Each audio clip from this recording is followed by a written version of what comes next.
ఇట్లాంటి సన్నాసులకు బుద్ధి చెప్పాలి అంటే మనం వాళ్ళతో పోయి యుద్ధాలు చేయలేం, గల్లా పట్టుకొని కొట్టలేం, వాళ్ళతో పోయి బూతులు తిట్టలేం. మీరు చేయవలసిందల్లా ఒకటే, వాళ్ళు పెట్టిన గొప్ప అభ్యర్థి, మీకు తెలిసి ఆయన ఎవరో, మామూలు అభ్యర్థిని పెట్టలేదు. నాకు ఇంతకుముందు మా ప్రవీణ్ అన్న చెప్తుంటే ఒకటి గుర్తొచ్చింది.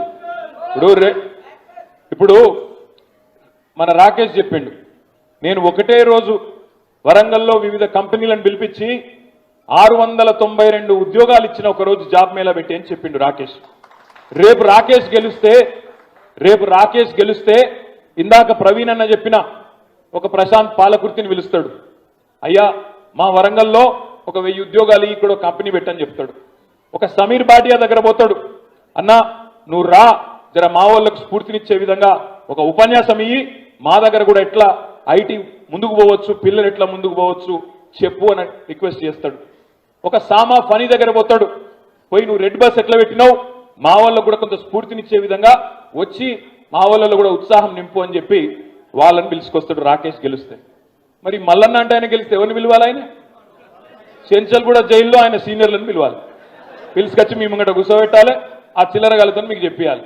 ఇట్లాంటి క్రిమినల్ రికార్డు ఉన్న వాళ్ళను రాజకీయాల్లో ముఖ్యంగా పట్టభద్రులు మీరు పట్టం కడితే దయచేసి ఆలోచించండి.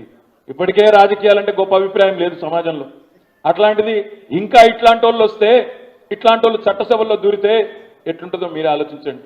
వాళ్ళ కేసీఆర్ గారికి అవకాశం వస్తే కౌన్సిల్కి ఎవరిని పంపిండు?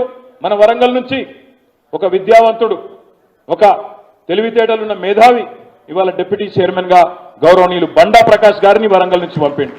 ఒక పెద్ద మనిషి 24 ఏళ్లుగా కేసీఆర్ గారితో ఉద్యమ సహచరుడుగా ఉన్న మధుసూనాచారి గారు భూపాలపల్లిలో దురదృష్టవశాత్తు స్వల్ప తేడాతో ఓటమి పాలైతే వారిని కౌన్సిల్కి పంపిండు. ఎట్లాంటి వాళ్ళని పంపిండు కేసీఆర్ కౌన్సిల్కి? వరంగల్ నుంచి ఒక మాజీ మంత్రి, సీనియర్ నాయకుడు పెద్దలు బసవరాజ్ సారయ్య గారిని కౌన్సిల్కి పంపిండు. ఒక యువకుడు ఉత్సాహవంతుడు పోచంపల్లి శ్రీనివాసరెడ్డిని పంపిండు.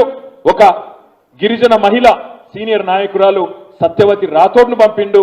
ఒక విద్యావేత్త మహబూబాబాద్ లో విద్యా సంస్థలు నడుపుకునే తక్కలపల్లి రవీందర్ రావును శాసన మండలికి పంపిండు. ఒక ఛాయిస్ అంటే గట్లుంటది. మరి కాంగ్రెస్ పార్టీ ఎవరైనా పంపుతా అంటున్నది? ఒక బ్లాక్ మెయిలర్, తెల్లారు లేస్తే యూట్యూబ్ని అడ్డం పెట్టుకొని బూతులు తిట్టుడు, పెద్దవాళ్ళని తిడితే నేను కూడా పెద్దవాళ్ళని అయిపోతాను అనుకునే విధంగా అవతల తెలంగాణ సాధించిన నాయకుడనే గౌరవం లేదు, 70 ఏళ్ల పెద్ద మనిషి అనే గౌరవం లేదు, వయస్సుకు గౌరవం లేదు, ప్రజలు ఎన్నుకున్న ముఖ్యమంత్రి అనే సోయి లేదు, నోటికొచ్చిన బూతులు. ప్రజాస్వామ్యం ఇచ్చిన స్వేచ్ఛ భావ ప్రకటన స్వేచ్ఛను బూతుల వ్యక్తీకరణ స్వేచ్ఛగా మార్చుకొని ఇలా నోటికొచ్చిన బూతులు తిట్టడమే గొప్పతనం అనుకొని దానికి మనం లైకులు కొడుతుంటే, దాన్ని మనం యూసిస్తుంటే దాన్ని చూసుకుని సంబరపడే సన్నాసిని ఇలా కాంగ్రెస్ పార్టీ తెచ్చింది.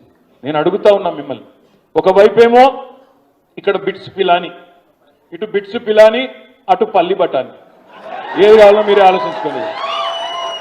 ఇక్కడ బిట్స్ పిలానిలో గోల్డ్ మెడల్ సాధించిన తమ్ముడు, ఆయన కావాలంటే సుఖంగా అమెరికాలో బతకచ్చు, మంచిగా ఉద్యోగం చేసుకుంటా, లక్షల మంది మనోళ్ళు ఉన్నారు తెలుగోళ్ళు.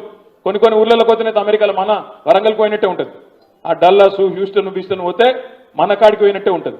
అట్లా ఈయన కూడా మంచిగా 4 కార్లు కొనుక్కొని మంచిగా సుఖంగా అక్కడనే బతకొచ్చు. 7 ఏళ్ళు అక్కడ పనిచేసిండు, ఫేస్బుక్లో పనిచేసిండు, అక్కడ సిటీ బ్యాంక్లో పనిచేసిండు, బిట్స్ పిలానీలో గోల్డ్ మెడల్ సాధించిండు. కానీ మనసు ఉండబెట్టలేక ఒక రైతు బిడ్డ కాబట్టి నా రాష్ట్రానికి, నా వరంగల్కు నేను పోతా, ఏమన్నా నాతో అయినది నేను పనిచేస్తా అని చెప్పి ఇలా వరంగల్కు తిరిగి వచ్చి ప్రజాసేవలో వచ్చింది.